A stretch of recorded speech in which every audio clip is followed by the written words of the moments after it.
Hello guys, I present my channel Mystical Stories to you. Please support the channel with a subscription and a like. Thank you.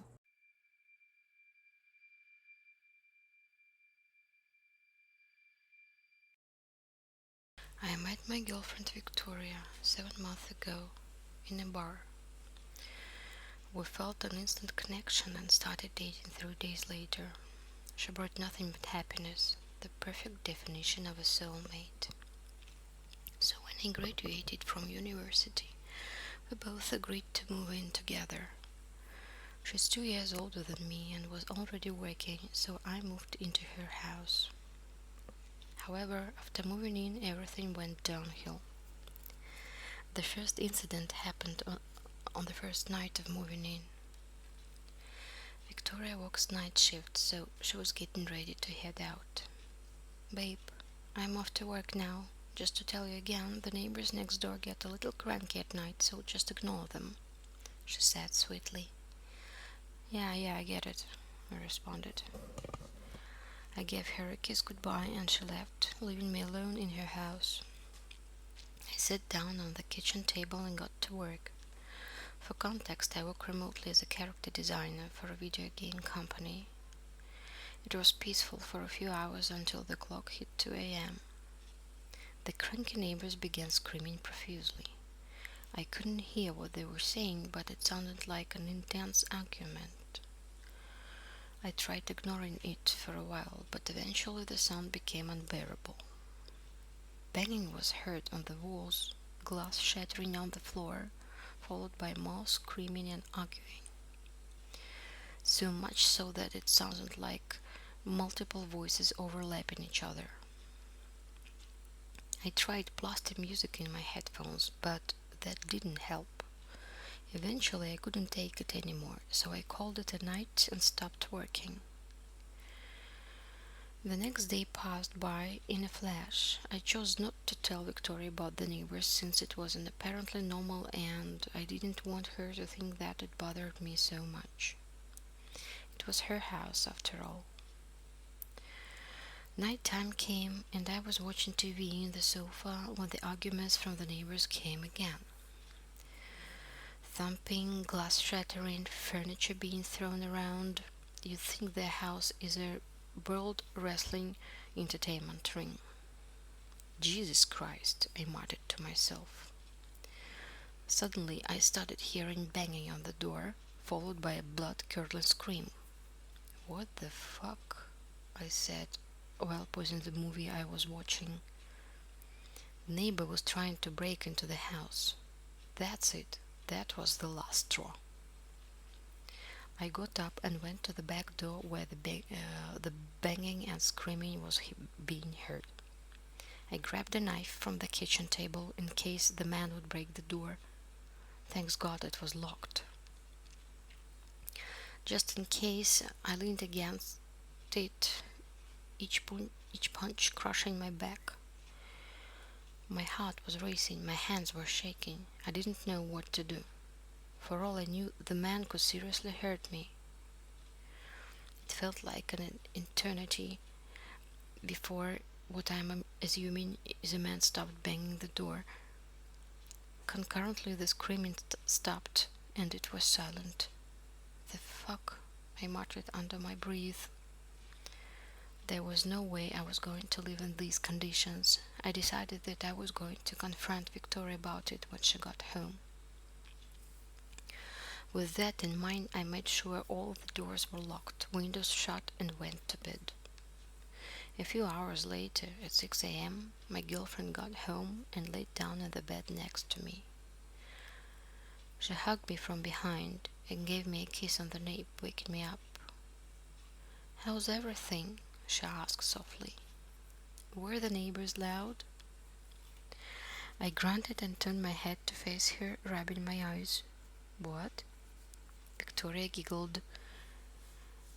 "How did it go with the neighbors?" I found it strange that she asked me that day, but not yesterday. Maybe it was me being tired. "The husband tried breaking in," I said. "He banged on the door for at least 2 minutes, screaming." I thought that was the end for me. Seriously, Victoria, I don't think this house is safe for us to live in. As long as the door is locked, you should be fine.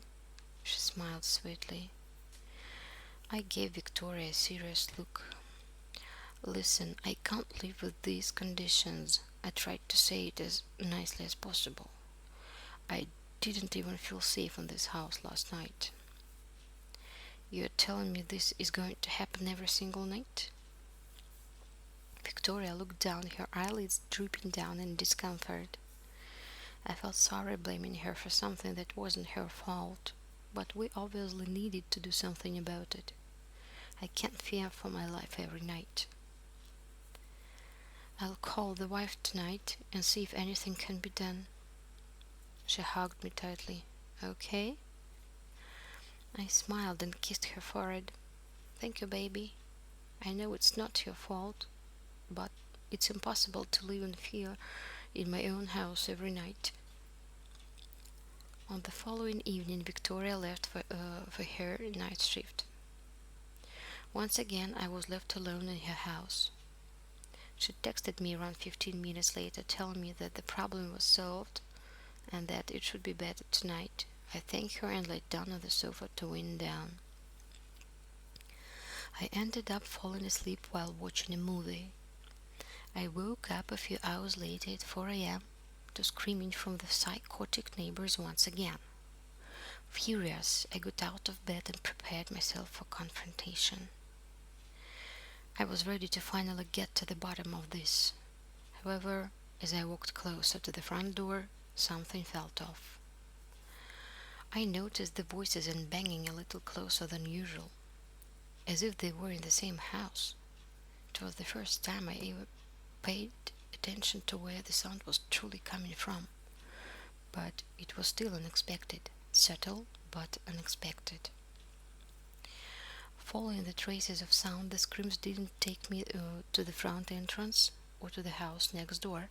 They took me to the basement door, the only part of the house I haven't gone into yet. My heart began racing. This has to be my hallucinations.